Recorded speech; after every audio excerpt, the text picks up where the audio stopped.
One of the Tehachapi windmills is spinning at the top of the hills when I look up. I keep telling myself this is what I'm doing. Repeating the sound and the idea to myself, this is what I'm doing. But all I'm doing is driving around. Dirt roads line the desert, cutting through the nothing. They are ruts and rivers of air in the Dead Sea bed. And they have ruts in them too. After a while I pull off the paved road and onto one of the dirt roads. I don't drive very far on the dirt, just 100 yards or so, and then I stop the car. A smell of dryness comes from all around me. This is what I'm doing. Out here there's no reason to look for people or to expect anything. Cars at a distance are just machines. There are no desert people. The closest things to humans are the plants. One-eyed Susans lining the red-brown packed dirt road give a slight moan in the wind now and then, or I imagine that the moan comes from them and not the dead, dry tumbleweeds, half buried in the ground. Looking north again, the same windmill keeps turning and the others stand still, watching the one, like resentful siblings. Not like human siblings. Like machines hatched from the same machine egg. Their resentment, imperfect but uniform. It's hot today. There is a wind down here that laughs at the heat. I think about my family as I take a picture of the dirt road. My mother left me the camera when she last visited, as an afterthought. She had 2 cameras, for some reason. Somehow I failed to believe this. And by this, I mean more than the 2 cameras. I mean all of it. I can't believe that the dirt road is actually here this far into the 21st century, that I am really standing on it beneath the Tehachapi Mountains, that I am real, that this isn't a Buddhist dream.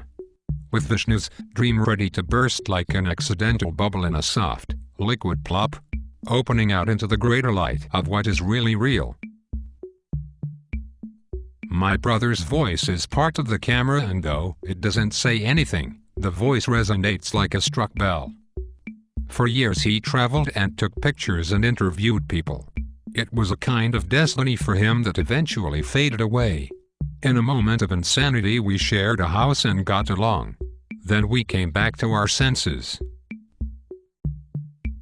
My mind jumps to where I picture him right now, and imagine cottage in Costa Rica where he lives doing odd work in the middle of the city of San Juan.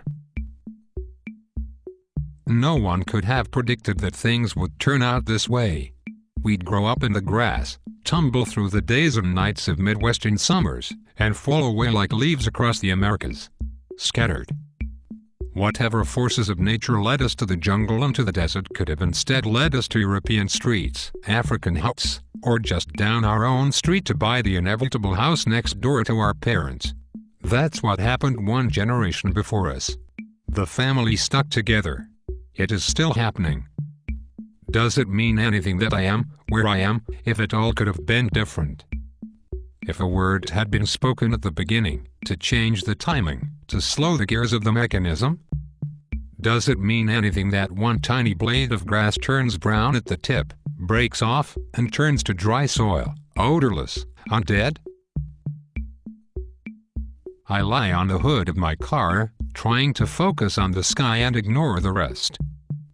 People don't understand when I tell them this is what I'm doing, and this is what I'm always going to do. A conversation about this, impossibly unreal, is a subject for schools in an unimagined language. The project of explaining even the question of how this is not like a dream. It is a dream. And the imaginary happenings of the brain are part of the experience of the mind. They're as real as the physical happenings. At least as far as the mind is concerned. The sky is real to me.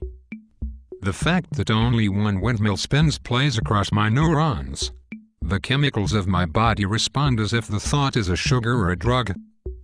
There is empty space inside me that I can almost feel, where the electricity jumps, where the blind darkness is deep, where the electrons spin. There is a sky in me in a windmill. I can't explain any of this to anyone and make them understand because I don't understand.